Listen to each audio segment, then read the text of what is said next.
about for New York City? Well, we're looking at it. We're looking at it, and we'll be making a decision.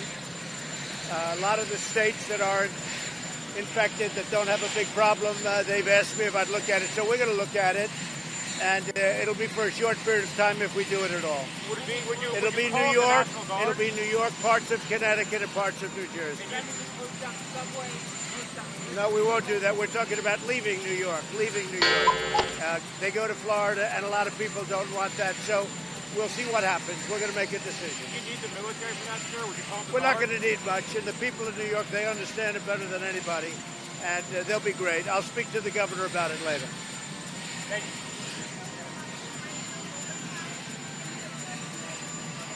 Yeah, we have a great oversight committee. We have a lot of people watching, and it's a wonderful thing we've done for the workers and for the citizens.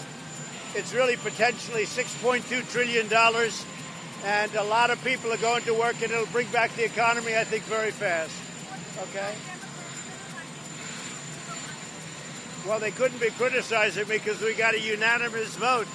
How can they possibly criticize me? They just gave me she's saying they're criticizing me, the Democrats. Why did they vote for it? We got a unanimous vote.